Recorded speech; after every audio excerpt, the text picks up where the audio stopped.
Hello students, आप सभी का मेरे चैनल पर स्वागत है। आज हम क्लास 11th के लिए टर्म 2 एग्ज़ाम के important question S block element के डिस्कस करेंगे और यह क्वेश्चन बहुत इंपॉर्टेंट आपके एग्ज़ाम के लिए, तो ये क्वेश्चन ज़रूर से ज़रूर कर लेना।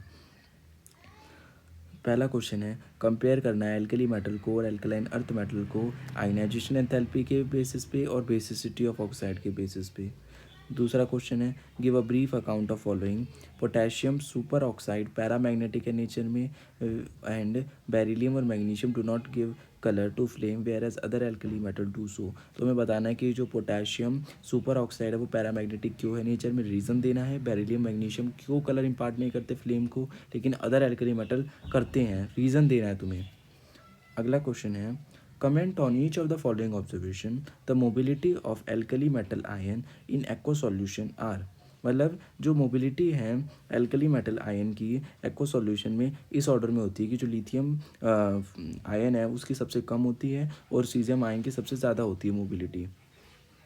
और जो lithium is the only alkali metal to form lithium nitride directly. तो तुम्हें इसमें रीज़न देना है कि जो लिथियम है कि वो ओनली एल्कली मेटल है जो नाइट्राइड फॉर्म कर सकता है, लेकिन अदर एल्कली मेटल है वो ऑक्साइड फॉर्म करते हैं। जो लिथियम है तो वो ऑक्साइड भी फॉर्म करता है, नाइट्राइड भी फॉर्म करता है, तो रीज़न देना है।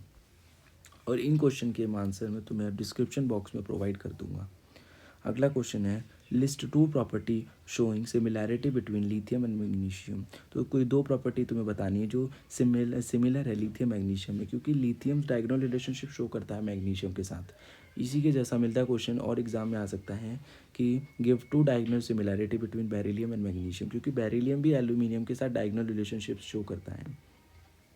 अगला क्वेश्चन है, state two why solution of sodium carbonate is alkaline in nature.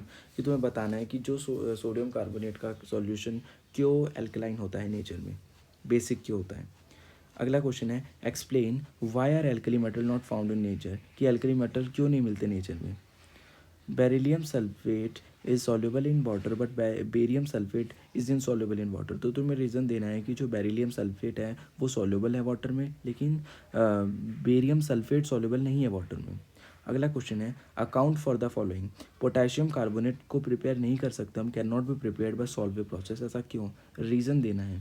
अगला क्वेश्चन है, carbon dioxide turn the lime water milky on passing carbon dioxide in excess milkiness disappear. तो ये क्वेश्चन में ये बोल रहे हैं कि जब कार्बन डाइऑक्साइड लाइम वाटर से पास करते हो तो जो लाइम वाटर होता है वो मिल्की हो जाता है, क्योंकि मिल्की होता है इसी किसकी फॉर्मेशन की वजह से, white precipitate.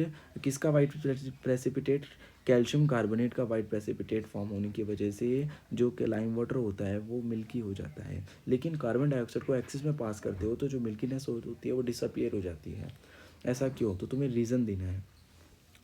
What happen when magnesium is burned in air? Quicklime is heated with silica. जो मैग्नीशियम होता है उसको बर्न करोगे एयर में तो क्या होगा, और क्विक लाइम को हीट करोगे सिलिका के साथ। तो इसमें ऑब्जर्वेशंस लिखनी है।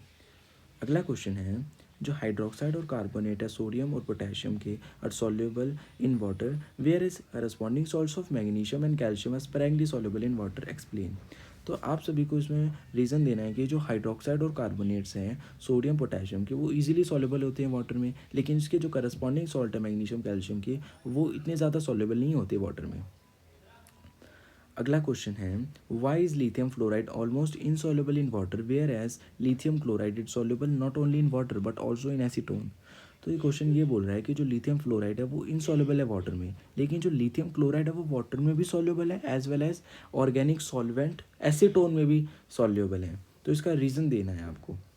अगला क्वेश्चन है, why are lithium salt commonly hydrated and those of alkali ion usually है नाइट्रस।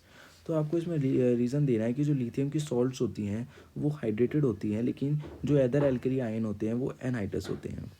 अगला क्वेश्चन है, why are potassium and caesium rather than lithium used in photo electric cell.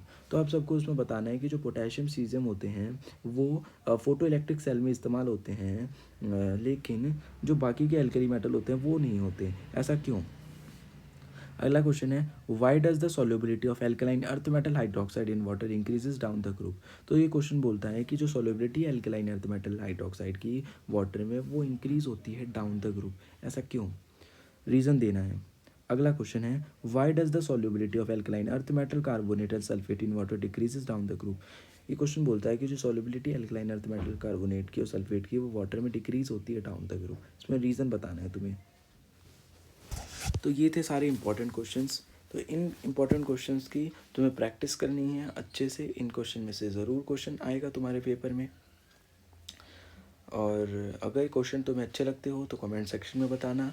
और नेक्स्ट चैप्टर के लिए भी, अगले जो चैप्टर है टर्म 2 में आएंगे, उनके भी इंपॉर्टेंट डिस्कस हम नेक्स्ट वीडियो में डिस्कस करेंगे।